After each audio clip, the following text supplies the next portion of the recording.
आता है? जी गुरुजी। अच्छा, तो जरा बताओ तो कृष्ण जी की माता जी का नाम क्या था? देवी।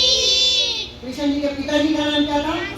देवी। कृष्ण जी के भाई का नाम क्या था? हाँ? बलराम। कृष्ण जी के मामा का नाम क्या था? कृष्ण जी का जन्म कहाँ हुआ था? मथुरा कहाँ है? उत्तर प्रदेश में। अच्छा, कृष्ण जी राजा कहाँ से बने थे? द्वारका कहाँ है? उज्जैन में। अच्छा, कृष्ण जी के गुरु का नाम क्या है? ऋषि संदीपनी जी। ऋषि संदीपनी जी। और ऋषि संदीपनी जी का आश्रम कहाँ है? उज्जैन में। उज्जैन कहाँ है? उत्तर प्रदेश में है। उत्तर प्रदेश में है। उत्तर प्रदेश में है। चलो, बहुत अच्छा होगा। ऐसे बैठे रहना, तुम सबने ऐसे बैठकर मुझे सुनना है ध्यान से, और सिर्फ सुनना नहीं है, मुझे देखो क्या कह रहा हूँ, कैसे कह रहा हूँ, क्या कह रहा हूँ और कैसे कह रहा हूँ और कितना कह रहा हूँ। ठीक है, बाकी सबका फोकस यहाँ पे है। आधा घंटा अपने पास अंकल जी, अब मेरा ही है। आज से लगभग 5,500 वर्ष पहले श्री कृष्ण जी का समय आता है। लगभग 5,500 वर्ष पहले का समय, और पिताजी बता चुके हैं। उस समय हमारा देश छोटे छोटे टुकड़ों में बटा हुआ था, और उस समय लगभग जितने भी राजा थे वो सभी स्वेच्छाचारी हो चुके थे, अपनी मन मर्जी करने वाले, जिसका जो मन आता था वो वही करता था। तो इन सारी गड़बड़ियों के कारण, क्योंकि राजा ही खुद अत्याचारी हो चुके थे, जनता का खून पूछने वाले हो चुके थे, जनता का किसी को ध्यान नहीं था। आज मैं कृष्ण जी के बारे में थोड़ी थोड़ी बातें सारी करता चलूंगा। और एक सबसे बड़ी बात, कृष्ण जी के बारे में कहा जाता है कि कृष्ण जी भगवान हैं। कृष्ण जी के बारे में ये भी कहा जाता है कि कृष्ण जी अवतार हैं। फिर कृष्ण जी के बारे में ये भी कहा जाता है कि वो छलिया भी हैं, वो रसिया भी हैं, और अभी सुना रहे थे कि 16,108 रानियां भी हैं। चलो, पिताजी ने इस बात का मतलब क्लैरिफाई किया कि देखो 108 वो रानियां नहीं थी, वो घर परिवार की तरह मानते थे, उन प्रजाओं को, अपनी प्रजा को मानते थे, तो उस हिसाब से 16,108 रानियां थी। अब ध्यान से मेरी एक बात समझना, जब भी आप वो गीता थी, मेरे बैग में गीता होती है, कृष्ण जी के ऊपर सबसे पहली जो किताब बनी थी उस किताब का नाम क्या था? महाभारत। अच्छा, महाभारत के बाद सबसे ज्यादा जो किताब सुनने में आती है उस किताब का नाम क्या है? भागवत पुराण कथा। सबसे ज्यादा सुनने में आती है भागवत पुराण कथा। आपको जानकर हैरानी होगी कि भागवत पुराण कथा में और महाभारत में इन दोनों ही ग्रंथ कृष्ण जी के बारे में बताते हैं, लेकिन इन दोनों ही ग्रंथों में कृष्ण जी के बारे में जो बातें बताई गई हैं उनमें जमीन आसमान का अंतर है। जमीन आसमान का अंतर है। कैसे अंतर है? आप महाभारत पढ़िए तो महाभारत में आता है उद्योग कर्म। सुनना जरा ध्यान से। पहले तो ये बताओ, आप में से कितने लोग अपने आप को कृष्ण जी का भक्त मानते हैं? कोई नहीं मानता? हाँ, कृष्ण जी का भक्त कौन कौन है? एक बार अपना हाथ आंटी हाथ खड़ा कर दो आंटी, और दोनों हाथों में आंटी माता की भक्त है कम से कम। चलो, मतलब अंकल जी आप नहीं? हे भगवान, ये तो मैं खुद ही भगवान हूँ। वो देखो, तो आप सुनना जी ध्यान से। कृष्ण जी के बारे में हमें आज तक ये बताया गया कि कृष्ण जी ने अवतार लिया था, और कृष्ण जी भगवान है, साक्षात भगवान है। इसलिए आज तक हम लोग उनकी पूजा आराधना, चाहे भोग लगाना, चाहे जो कुछ ये करते रहे हैं, लेकिन कभी हमने शिद्दत से जानने का प्रयास नहीं किया कि कृष्ण जी वास्तव में कैसे थे। तो आइए आज मैं आपको बताता हूँ कृष्ण जी वास्तव में कैसे थे। ये कृष्ण जी की तस्वीर छपी है इस पुस्तक में, 2-4 लोगों के हाथों में अभी आ गई होगी। कृष्ण जी की तस्वीर छपी है। अगर आप गौर से देखो तो कृष्ण जी के भी ये व्हाइट कलर का जनेऊ पहना हुआ है। ये किताब दिखाओ जी। प्रोफेसर राम विचार नाम है उस व्यक्ति का जिसने इस किताब को लिखा है, और वो MA है, यानी कि कोई भोला भाला भक्त नहीं है, MA किया हुआ स्नातक है, संस्कृत का जानकार, वेद ग्रंथों का जानकार, महाभारत का जानकार, और वो सब कुछ जानकर वो ये किताब लिख रहा है। तो जरा ध्यान से सुनना। प्रोफेसर राम विचार जी की ये पुस्तक है, और इसमें कृष्ण जी ने जनेऊ धारण किया हुआ है। और जनेऊ की आवश्यकता बोलो किसको पड़ती है? भक्त की के भगवान को? भक्त को या भगवान को? भक्त को पड़ती है। चलो, ये छोटी सी बात है और आगे बढ़ते हैं। महाभारत के उद्योग पर्व में लिखा है महाभारत के उद्योग पर्व में लिखा है कि कृष्ण जी जब शांति दूत बनकर हस्तिनापुर जा रहे थे, आंटी ध्यान दीजिएगा, कृष्ण जी जब शांति दूत बनकर हस्तिनापुर जा रहे थे पांडवों को ये समझाने कि देखो तुम कौरवों को समझाने जा रहे थे कि अगर तुम पांडवों को 5 गांव भी दे दो तो भी ये युद्ध कर जाएगा, युद्ध नहीं होगा और वो 5 गांव में ही संतोष कर लेंगे। तो जब रास्ते में जा रहे थे सुबह निकलना शुरू किए थे, सुबह उन्होंने चलना शुरू किया था, जब भोर हुई थी, सूर्योदय हुआ था, जाते जाते जाते जाते रास्ते में शाम हो गई, सूरज ढलने लगा, पश्चिम का जो एरिया जिस तरफ सूर्य ढलता है उधर लाली छा गई, सूरज ढलता है तो लाल लाल सा हो जाता है ना, तो लाली छा गई। लिखा है उद्योग पर में, कृष्ण जी ने अपने सारथी को कहा कि रथ रोको, सारथी ने रथ रोका, कृष्ण जी ने रथ रुकवाया, रथ से उतर के घोड़ों को खोल दिया गया, घोड़ों को पेड़ से बांध दिया गया और सारथी ने भी पास की नदी में जाकर और कृष्ण जी ने भी जाके नदी में हाथ पैर धोकर शुद्ध होकर शौच आदि से निवृत्त होकर फिर उन्होंने वहां पर बैठकर संध्या की। क्या की? संध्या की। हमारी बहन बैठे अच्छे से जानती है संध्या क्या होती है, हमारे अंकल जी बैठे अच्छे से जानते हैं संध्या क्या होती है। संध्या मतलब सम प्लस ध्यान, सम यानी कि एकाग्रचित होकर जब ईश्वर का ध्यान किया जाए तो उसे संध्या करना कहते हैं। मतलब कृष्ण जी जिनको आज हम भगवान मानकर पूज रहे हैं, कृष्ण जी खुद अपने समय में ईश्वर के इतने बड़े भक्त थे कि रास्ते में जा रहे और रास्ते में जाते हुए शाम हो गई तो उन्होंने रथ रुकवाया, रथ रुकवाकर रथ में बैठकर अपना संध्या कर रहे हैं, ईश्वर की आराधना कर रहे हैं। महाभारत में लिखा है और महाभारत में ये भी लिखा है कि कृष्ण जी प्रतिदिन प्रातःकाल उठकर करते थे। क्या क्या करते थे बताओ तो? पहले क्या करते थे? जोर से बोलो। फिर क्या करते थे? मतलब पहले संध्या और फिर वैदिक यज्ञ भी। ये ऐसा ही करती जैसा हम लोग कर रहे हैं या शायद इससे भी बढ़िया वो करते होंगे। अच्छा और क्या करते थे? और क्या करते थे? स्वाध्याय। लो बताओ, छोटे छोटे बच्चों को पता है, क्या पता है कि वो सुबह उठते ही संध्या करते थे, यानी कि ओम का जाप और गायत्री मंत्र का जाप करते थे।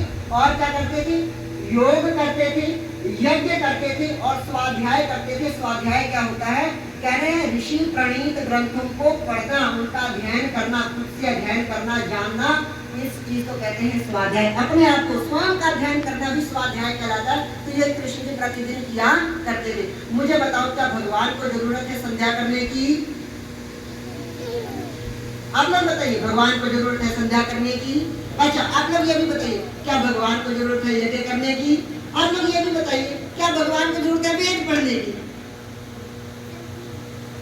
अगली बात, कृष्ण जी ने पढ़ने की उम्र, ध्यान से सुना इस बात को क्योंकि ये बातें और कभी होंगी नहीं। कृष्ण जी ने वैसे पढ़ने की उम्र 25 साल तय की जाती है कि 25 साल तक आपने पढ़ना है, विद्या अध्ययन करना है।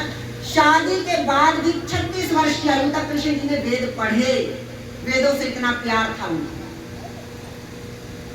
कभी कभी मेरी मम्मी कहती तुम्हारे का तो पढ़ी जाना है। अब मैं उनको कैसे बताऊं कि मैं खुद के लिए नहीं पढ़ रहा, स्टूडेंट्स को पढ़ा रहे इसलिए मैं पढ़ रहा हूँ।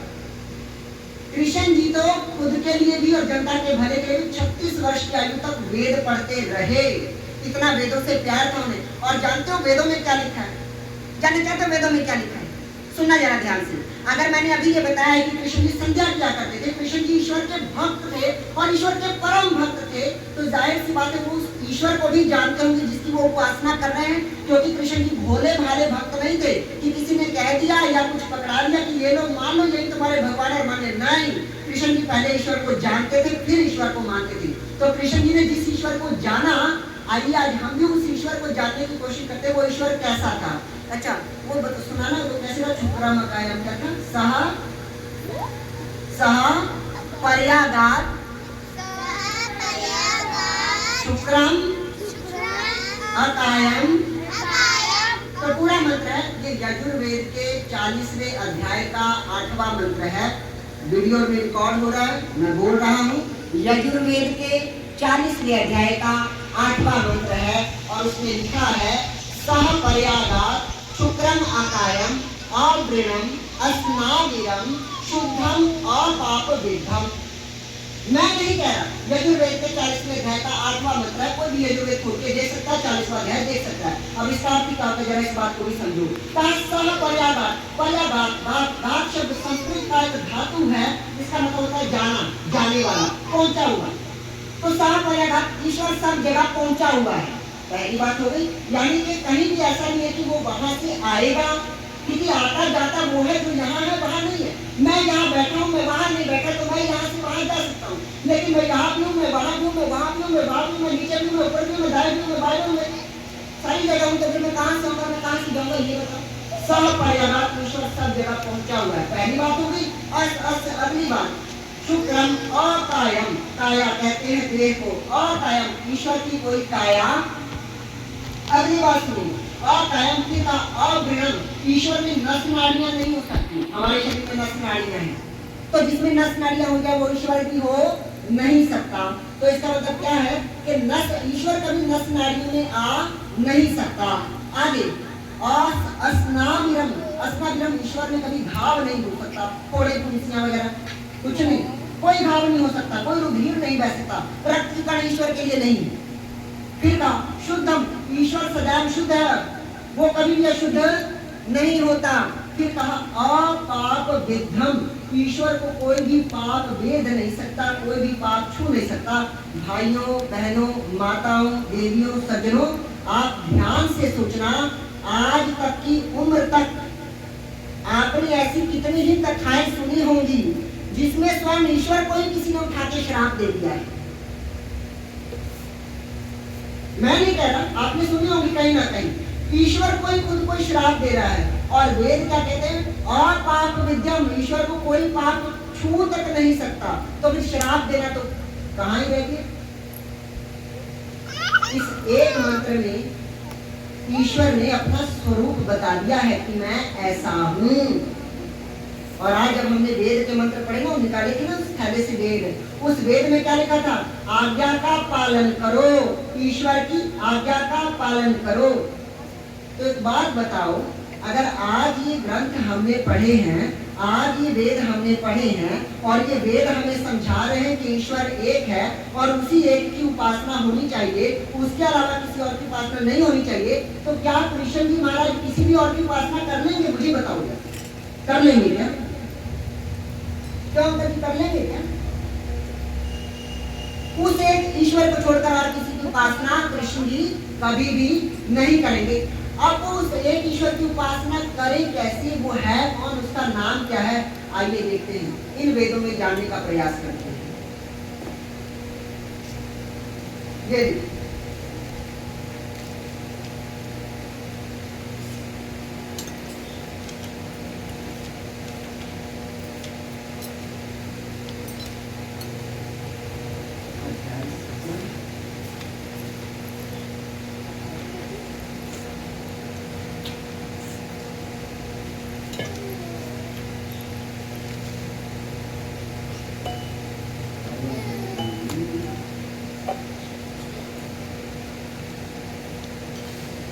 हाँ, लो देखो 18वां अध्याय है, ये है गीता, ये गीता लिखे हुए हैं, इसका पन्ना पढ़ रहे, ये गीता है भगवत गीता, इसका 18वां अध्याय में पढ़ने जा रहा हूँ। इसके 18वें अध्याय में लिखा है, यज्ञ दान तपः कर्म न त्याज्यम कार्यमेव तत् यज्ञो दानम तपश्चैव पावनानि मनीषिणः।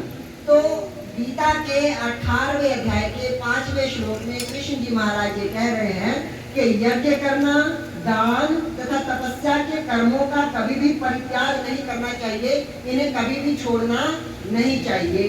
अब अभी बच्चे बता रहे थे कि कृष्ण जी रोज सुबह उठकर यज्ञ किया करते थे, बात बताओ, वो खुद यज्ञ करते होंगे तभी तो गीता में कहा कि ये कभी त्याग नहीं करना चाहिए, छोड़ने योग्य है ही। अच्छा, आगे क्या कह रहे हैं, इन्हें अवश्य संपन्न करना चाहिए। निस्संदेह यज्ञ दान तथा तपस्या महात्माओं को भी शुद्ध बनाते हैं, इससे महात्मा लोग भी शुद्ध हो जाते हैं। देखो उन्होंने कहा यज्ञ करने की, दान करने की, तप करने की बात कही है, लेकिन आज इन तीनों के अलावा हम और बहुत कुछ कर रहे हैं, ध्यान से सोचना, और बहुत कुछ कर रहे हैं। अच्छा, अगला मंत्र, अगला श्लोक है ये, एतान्यपि तु कर्माणि संगम त्यक्त्वा फलानि च कर्तव्यानीति में पार्थ निश्चितम मतमुत्तमम। इसका अर्थ है इन सारे कार्यों को किसी प्रकार की आसक्ति या फल की आशा के बिना संपन्न करना चाहिए। मतलब मन में कोई फल की आशा नहीं होनी चाहिए कि मुझे ये मिल जाए तो मैं यज्ञ करूंगा, वो मिल जाए तो मैं यज्ञ करूंगा, ऐसा हो जाए तो मैं संध्या करूंगा, वैसा हो जाए तो मैं वेद करूंगा। नहीं, कभी नहीं। तेरा बिना किसी आसक्ति के करना चाहिए। हे पितापुत्र, इन्हें कर्तव्य मानकर संपन्न किया जाना चाहिए। यही मेरा अंतिम मत है। यानी कि आज अगर श्री कृष्ण जी स्वयं आ जाए तो वो भी ये कहेंगे अपने भक्तों से कि यज्ञ करो, वेद पढ़ो, दान करो और तप करो। ये तो सिर्फ यज्ञ की बात है। अभी मैं चलता हूं अगले पे,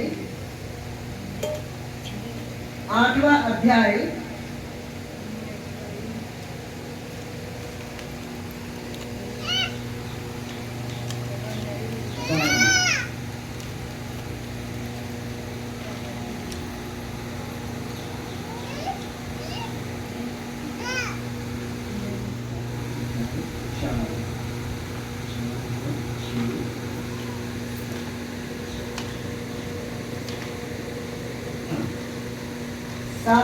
यह 8वें अध्याय का 12वां श्लोक है ये।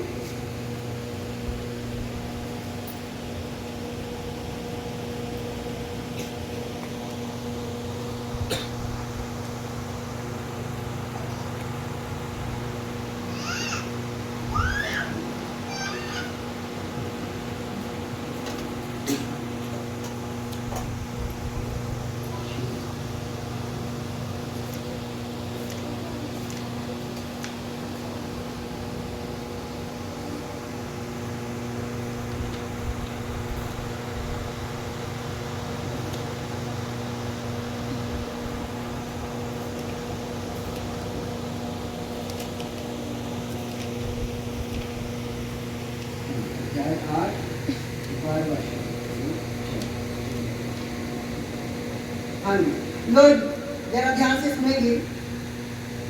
12वां श्लोक है 8वें अध्याय का। लिखा है सर्व द्वाराणि संयम्य मनोहृदि निरुद्य च मूर्धन्याधायात्मनः प्राणमासितो योग धारणा। इसमें क्या लिखा है? समस्त इंद्रिय क्रियाओं से विरक्ति को योग की स्थिति योग धारणा कहा जाता है। इंद्रियों के समस्त द्वारों को बंद करके तथा मन को हृदय में और प्राण वायु को सिर पर केंद्रित करके मनुष्य अपने को योग में स्थापित करता है। अब इससे अगला श्लोक है कि ओम इत्येकाक्षरम ब्रह्म व्यवहार मन मानुसर्मरन यहाँ प्रयाति यज्जन देहम स याति परमाम गतिम। इसका अर्थ है इस योगाभ्यास में स्थित होकर तथा अक्षरों के परम संयोग यानी ओंकार का उच्चारण करते हुए यदि कोई भगवान का चिंतन करता है और अपने शरीर का त्याग करता है तो वह निश्चित रूप से आध्यात्मिक लोगों को जाता है, अर्थात मोक्ष को पाता है। ध्यान से सुना मेरी एक बात। आज हमारे पास YouTube चैनल पे वीडियो में बहुत सारे ऐसे कृष्ण भक्त हैं, बहुत सारे राधा जी के भक्त हैं, और वो कहते हैं अगर किसी कृष्ण भक्त से पूछे बड़े पहुंचे हुए बाबा से कि बताओ हम किस प्रकार मोक्ष पा सकते हैं, तो कृष्ण जी का जो भक्त होगा वो कहेगा कृष्ण जी का नाम जपो मोक्ष मिल जाएगा। अगर कोई राधा जी का भक्त है, आप राधा जी के भक्त से पूछो कि कैसे मोक्ष मिलेगा, कहेंगे राधा जी का नाम जपो मोक्ष मिल जाएगा। यहाँ कृष्ण जी खुद गीता में अर्जुन को उपदेश दे रहे हैं कि यदि तुमने मोक्ष पाना है तो ओम का उच्चारण करो। लिखा ओम इत्येकाक्षरम, ओम का उच्चारण करो।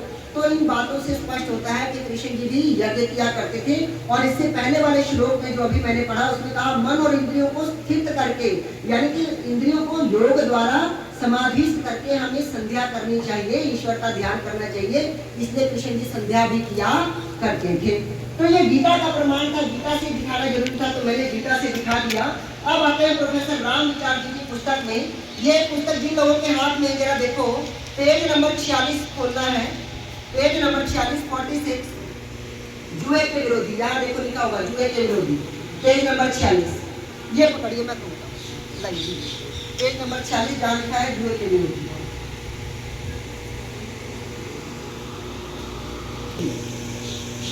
लिखा है वे जुए के घोर विरोधी थे, जुए को बहुत ही बुरा व्यसन मानते थे। जब ये काम्यक वन में युधिष्ठिर से मिले तो उन्होंने युधिष्ठिर को कहा, ये श्लोक लिखा है संस्कृत में, श्लोक पर नहीं जाएंगे, सीधा देखते हैं। हे राजन, यदि मैं पहले द्वारका में या उसके निकट होता तो आप उस भारी संकट में ना पड़ते। मैं कौरवों के बिना बुलाए ही उस दूत सभा में जाता और जुए की अनेक दोष दिखाकर उसे रोकने की पूरी चेष्टा करता। अगला देखो, मदिरा के विरोधी लोग आज कहते हैं, कुछ लोग ऐसे हो गए जो कहने लगे हैं कि राम जी भी मदिरा पान करते थे, टैग लगाते थे, कृष्ण जी भी मदिरा पान करते थे, टैग लगाते थे। लो पढ़ लो यहाँ पे लिखा, वे मदिरा पान के घोर विरोधी थे। उन्होंने यादवों के मदिरा पान पर प्रतिबंध लगा दिया था और उसका सेवन करने वाले के लिए मृत्यु दंड की व्यवस्था की थी। और ये बात कहाँ लिखी है? ये बात मौसल पर यानी कि महाभारत के मौसल पर में लिखी हुई है। ऐसा नहीं है कि अगले बंदे ने बस उठा के लिख दिया कि नहीं हमारे कृष्ण जी की वजह से नहीं, प्रमाण दिया है कि देखो ऋषियों की लिखी हुई किताब में कहाँ पर इस बात का प्रमाण मिलता है। तो इससे हमें पता चला कि कृष्ण जी भी मदिरा पान नहीं करते थे बल्कि इसके घोर विरोधी थे। और लिखा है, आज से समस्त ऋषि और अंधकवंशी क्षत्रियों के यहाँ कोई भी नगर निवासी सुरा और आसव तैयार न करे। यदि कोई मनुष्य हम लोगों से छिपकर कहीं भी मादक पेय तैयार करेगा, मतलब नशीली चीजें तैयार करेगा, तो वो अपराधी अपने बंधु बांधवों सहित जीवित अवस्था में सूली पर चढ़ा दिया जाएगा। कृष्ण जी कहते हैं ये मैत्री भावना के बारे में हम सभी जानते हैं। माता पिता के प्रति श्रद्धा ये जरूर हम देखेंगे। महाभारत के युद्ध की समाप्ति के बाद उन्होंने द्वारका जाकर माता पिता से मिलने की इच्छा प्रकट की। उन्होंने कहा, हे अर्जुन, यद्यपि तुम सबसे बिछड़ने का हमारा जी नहीं चाहता, परंतु बहुत दिनों से हमारा अपने माता पिता और यादवों को देखा नहीं है। उनसे मिलने की हमारे चित्त में बड़ी उत्कंठा है। इसलिए मेरी ओर से तुम महाराज युधिष्ठिर को कहो कि वो मुझे द्वारका जाने की अनुज्ञा दे, यानी कि आज्ञा दे। अपने माँ बाप से इतना प्यार करते थे। और देखो विनम्रता, कृष्ण जी कितने, आज किसी को थोड़ी बहुत धन संपत्ति आने का बड़ी चौड़ा होकर नहीं था। महंगे ब्रांडेड कपड़े पहनेगा, ब्रांडेड शूज पहनेगा, टाई लग जाएगी, अच्छे बैठ कर लेगा, हैंडसम गैजेट मार्केट से ऐसा लगेगा कि मेरे जैसा तो हीरो को यही नहीं। यहाँ करोड़ों अरबों की संपत्ति वाले श्री कृष्ण जी महाराज कितने विनम्र आएंगे जानते हैं। राजसूय यज्ञ में जब सबके कर्तव्य कर्म निश्चित कर दिए गए, तब श्री कृष्ण ने सब ब्राह्मणों के चरण धोने का काम अपने जिम्मे लिया। आप समझिए इसका क्या मतलब है? पांडवों ने इंद्रप्रस्थ बसाया, राजसूय यज्ञ करने के लिए देश विदेश के राजाओं को बुलाया और देश विदेश के राजाओं के सामने ब्राह्मणों के चरण धुलाने का काम वो व्यक्ति कर रहा है जिसके सामने आर्यावर्त कोई और राजा ऊंची आवाज में बात तक नहीं कर। देवी ये किसी ने आज तक बताई। कृष्ण जी की 16 कला संपन्न थे। अरे 16 कलाओं में क्या क्या आता है बताओ तो सही। आज एक्सप्लेनेशन करनी पड़ जाए तो बस ताले लगे। क्यों हम इतने बोले वाले भक्त क्यों बन जाते हैं? क्या हमारे ग्रंथ नहीं है? क्या उस ग्रंथ में हिंदी में नहीं लिखा? क्या हम हिंदी नहीं जानते? और नहीं जानते तो हर संडे को 5 से 7 बजे आओगे, मैं तो फ्री सिखा रहा हूँ। कोई आता ही नहीं, मैं क्या करूँ, मैं घर से पकड़ के तो ला नहीं सकता। तो राजसूय यज्ञ में कृष्ण जी ने ब्राह्मणों के चरण धुलाने का जिम्मा अपने जिम्मे लिया। यह उसकी विनम्रता की चरम सीमा थी। मतलब इतना अमीर बंदा ब्राह्मणों के चरण धो रहा है, वो ब्राह्मण जिनके पास अपनी कुटिया ही होती होगी, उनके चरण वो राजमहल द्वारकाधीश श्री कृष्ण धो रहे हैं। बताओ कितनी बड़ी बात है। अच्छा आगे देखो, वे जब वेद व्यास, धृतराष्ट्र, कुंती और युधिष्ठिर आदि बड़ों से मिलते थे तो उनके चरण छूते थे। चाहे सबसे ज्यादा दिमाग रखते थे, सबसे ज्यादा ज्ञान रखते थे, सबसे ज्यादा बुद्धि रखते थे, सबसे ज्यादा बल रखते थे, सबसे ज्यादा प्रतिष्ठा रखते थे, लेकिन फिर भी चरण छूते थे। मतलब अपनी मर्यादा नहीं भूले थी। और ये देखो लिखा है, अमर्यादा के विरोधी। कुछ लोग कृष्ण पर इल्जाम लगाते हैं, क्या? अरे राम जी तो मर्यादा पुरुषोत्तम थे, मर्यादा में रहते थे, कृष्ण ने सारी मर्यादाएं तोड़ी। जरा पढ़ के तो देखो, कृष्ण के बारे में हमने जाना कहाँ है अभी। कृष्ण जी भी मर्यादा का ही पालन करते थे। और कैसे करते थे आओ मैं समझा रहा हूँ। देखो लिखा है, उन्होंने देखा कि यादव मर्यादाओं का त्याग कर रहे हैं, निकृष्टतम कर्म करने में भी वे लजाते नहीं है, मतलब घृणित काम करने में भी लजाते नहीं हैं। ब्राह्मणों, देवताओं, वृद्धों और पितृगणों तथा गुरुओं का भी अपमान करने लगे हैं। वे शराब के नशे में चूर रहते थे। एक दिन में प्रभास नगर में इकट्ठे हुए और आपस में लड़ कट कर मर गए। श्री कृष्ण ने उन सबको समाप्त करा दिया। मतलब जो लोग ऐसे लक्षण दिखाते थे उन सबको कृष्ण ने समाप्त करा दिया। अगर कृष्ण जी अमर्यादा को पसंद करने वाले होते ना तो उनको मरवाते नहीं, बल्कि उनके साथ लग जाते। लेकिन हमने कभी चिंता नहीं किया, कभी विचार ही नहीं किया। गो भक्ति देखो, वे गो भक्त थे। गोपों के उत्सव में हल और जुए की पूजा होती थी। इस बात को समझना, ये बात भागवत पुराण कथा में भी नहीं कही जाती। हल की और जुए की पूजा होती थी। तो कृष्ण ने गोपों को समझाया कि वे इसके स्थान पर गो पूजन करें। हमारे देवता तो अब गौएं हैं, ना कि गोवर्धन पर्वत। गोवर्धन पर घास होती है, उसे गौएं खाती हैं और दूध देती है, इससे हमारा गुजारा चलता है। चलो गोवर्धन और गौओं का यज्ञ करें। गोवर्धन का यज्ञ ये है कि उत्सव के दिन सारी बस्ती को वहां ले चले, वहां होम करें, ब्राह्मणों को भोजन दे। क्या लिखा है? होम करें, यज्ञ करें, हवन करें, वहां ब्राह्मणों को भोजन दे, स्वयं खाएं और औरों को खिलाएं।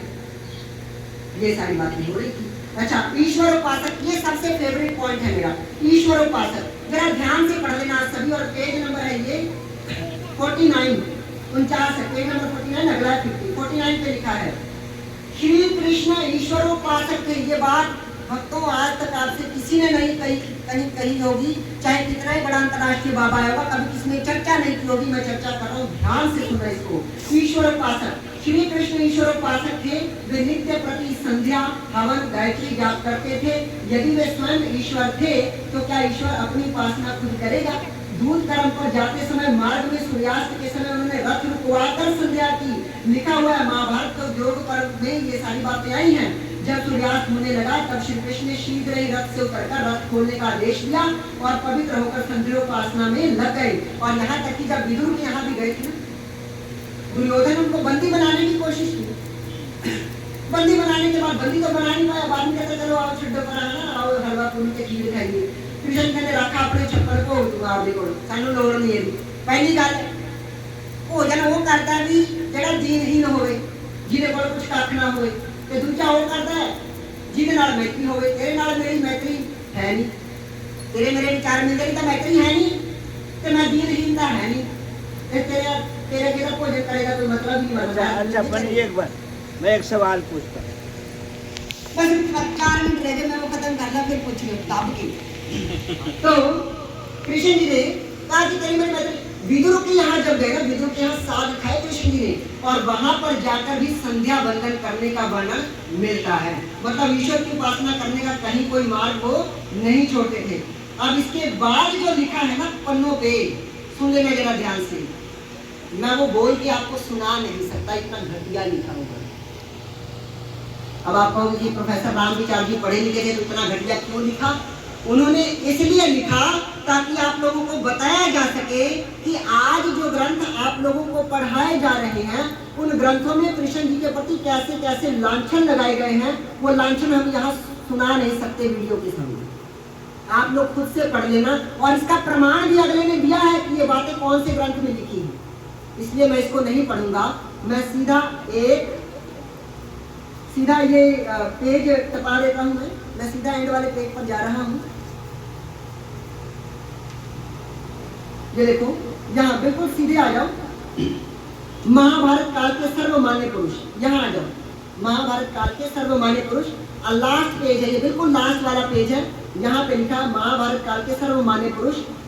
श्री कृष्ण महाभारत काल के सर्वमान्य पुरुष थे। राजसूय यज्ञ के अवसर पर भीष्म पितामह ने प्रधान अर्घ्य देते समय उनके विषय में ये कहा था, वेद वेदांग विज्ञानम बलम चाभ्यधिकम। तथा जो लोग ये कहते हैं ना कि कृष्ण छलिया थे, रसिया थे, 16,000 रानियां थी, राधा संग राज रचाया था, गोपियों संग राज रचाया था, पता नहीं कितनी पटरानियां थी, कितने विवाह के थे, और विवाह करके न जाने कितने पुत्र हुए थे, ऐसी ऐसी बातें कही जाती हैं। वो लोग जरा इस बातों को जरा कान खोल के सुने, ध्यान से सुने।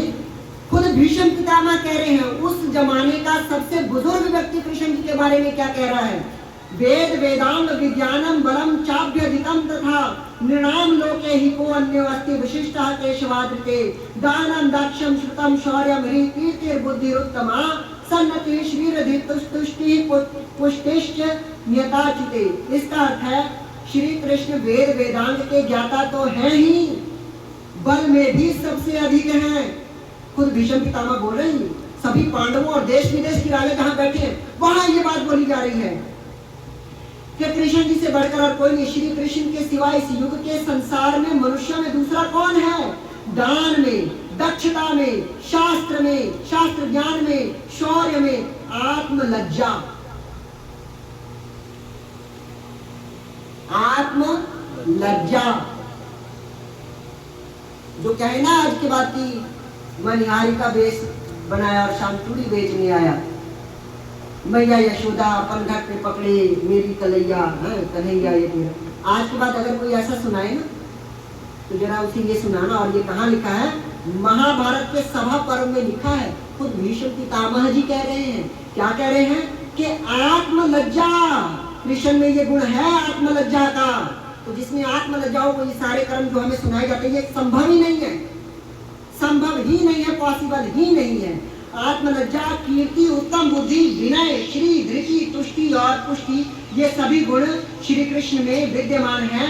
जब वे धृतराष्ट्र के दरबार में पहुंचे तो सभी ने श्री कृष्ण के प्रति सम्मान का भाव प्रदर्शित किया। इससे स्पष्ट होता है कि क्या छोटे क्या बड़े सभी कृष्ण का आदर करते थे।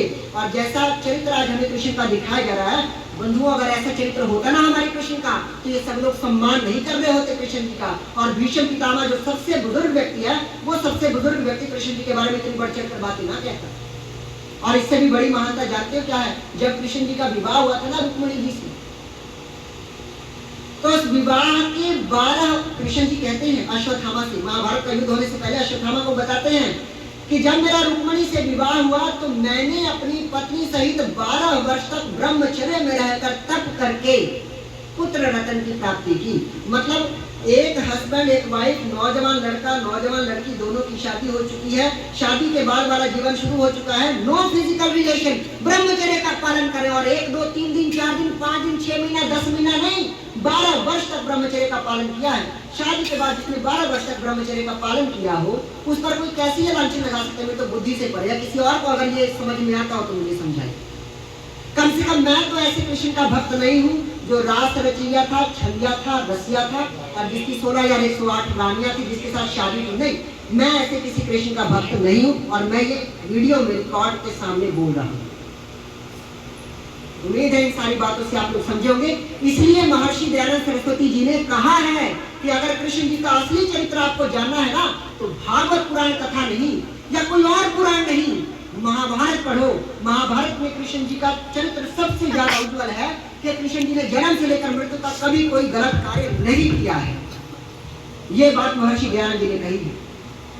उम्मीद है आप सभी ये बात समझे होंगे और समझ में आया होगा। देखो, ये 1 घंटे का जो समय होता है हवन के बाद का, वैसे तो ये नाच गाकर, भजन गाकर, मनोरंजन करते हुए, एंटरटेनमेंट करते हुए भी टपाया जा सकता था, लेकिन माफ करना, मनोरंजन करके रौनकें लगाकर हम लोग थोड़ी देर के लिए खुश तो हो सकते हैं, लेकिन हमारे धर्म में जिस प्रकार की विकृतियां आ रही हैं उसको हटाने के लिए जागृति नहीं आ सकती। इस तरह नाच गाकर हम 10 15 20 साल तक तो खुश हो लेंगे, लेकिन उसके बाद जिस तरह से देश के हालात बन रहे हैं, वो हालात हमें कह रहे हैं कि हम लोग टिक नहीं पाएंगे। पता नहीं किस बेवकूफ ने हमें बता दिया कि पता नहीं कैसे हम की हमारी हस्ती मिटती नहीं, जहाँ से मिट गए रोमा मिस्र, जहाँ कुछ है बात है कि हस्ती मिटती नहीं हमारी। अरे अफगानिस्तान से तुम मिट गए, पाकिस्तान से तुम मिट गए, बांग्लादेश में क्या हालत देख ही रहे हो, भूटान में क्या हालत तुम देख ही रहे हो, अपने देश पश्चिम बंगाल में कैसे हालत, और अपने देश के 9 स्टेट्स में तुम कहाँ जा रहे हो। और उस पर भी बड़ी बात यह है कि पूरे एशिया का सबसे बड़ा चर्च भी हमारे पंजाब में खुलने जा रहा है, लोग सुनने पर सुना, और हम कह रहे हैं कि हमारी हस्ती मिटती नहीं। बहुत अच्छी बात है। कृष्ण जी ने जिस गुरुकुल में पढ़ा, उस गुरुकुल को बनाकर चलाने के लिए आज हमारे मनों में कितने विचार हैं। हमारे बालक बालिकाएं, हमारे बच्चे बच्चियां संस्कृत को जाने, अपने ग्रंथों को जाने। आज मैंने इस किताब से इतनी सारी बातें बताई, कृष्ण जी के बारे में एक भी लांछन वाली बात इसमें नहीं थी। क्यों? क्योंकि ये सारी बातें महाभारत से थी, और ये महाभारत वो किताब है जिसके बारे में आपको कभी पढ़ाया नहीं जाता। मुझे बताओ आज तक की आंटी, मुझे बताओ आज तक की उम्र में क्या आपको कोई भी बाबा अंतर्राष्ट्रीय या राष्ट्रीय कोई ऐसा बाबा मिला जो महाभारत का प्रचार करता हो? बात तो उसमें भी कृष्ण की ही है ना, लेकिन उसका प्रचार नहीं होता। क्यों? अगर महाभारत पढ़ेंगे तो कृष्ण के बारे में बताना पड़ेगा कि भाई शादी के बाद 12 साल तक अगले ने ब्रह्मचर्य का पालन किया है। तो जब ब्रह्मचर्य का पालन किया है तो आप कैसे रास रचाओगे, राधा कृष्ण को कैसे नचवाओगे, पाखंड कैसे रचाओगे? ये हो नहीं पाएगा ना। और अगर महाभारत पढ़ोगे तो महाभारत में पढ़ने को मिलेगा कृष्ण जी संदीपनी ऋषि के आश्रम में जाकर वेदांगों की शिक्षा लेते हैं, संस्कृत की शिक्षा लेते हैं। वेद जिसने पढ़ लिया, वेद तो आदेश करता ही है कि ब्रह्मचर्य का पालन करो, और अपनी पत्नी कहते हुए किसी पराई नारी की ओर देखना भी पाप है। कृष्ण जी कैसे 16 रानियां रखें, मुझे समझाओ ना। इसलिए महाभारत पढ़ाई नहीं जाती, कभी समझाई नहीं जाती। जिस कृष्ण का इतना सम्मान हो कि उसके सम्मान में विदेशी राजा भी खड़े होते हो, उस कृष्ण की महानता को हमारे सामने बताया नहीं गया, बस सिर्फ भगवान बनाकर दूसरी तरफ ऐसी बातें जोड़ दी गई जो कभी एक साधारण मनुष्य भी अपने बारे में बर्दाश्त नहीं कर सकता। मुझे बताओ, आज कौन सी माँ है जो ये बर्दाश्त करेगी कि उसका बेटा अपनी पत्नी के अलावा किसी और से संबंध रखता हूँ? कौन सी बहन ये बर्दाश्त करेगी कि मेरा भाई उसकी अपनी पत्नी है फिर भी उसका और से रिलेशन है? अच्छा, सबसे बड़ी बात, एक पत्नी के होते हुए दूसरी पत्नी तभी रखी जा सकती है जब पहली पत्नी में कोई खोट हो। राजा दशरथ की 3 रानियां थी, कारण ये था कि भाई पहली पत्नी से बच्चा नहीं था, दूसरी पत्नी से संतान नहीं था, तीसरी से भी संतान नहीं हुआ। ठीक है, राजा जी रुक गए, वो एक अलग बात है। पर यहाँ तो उनके यहाँ पुत्र है, पत्नी है, और पत्नी पढ़ी लिखी है, रूपवती है, और किसी गरीब परिवार की महिला नहीं है, राजघराने की स्त्री है।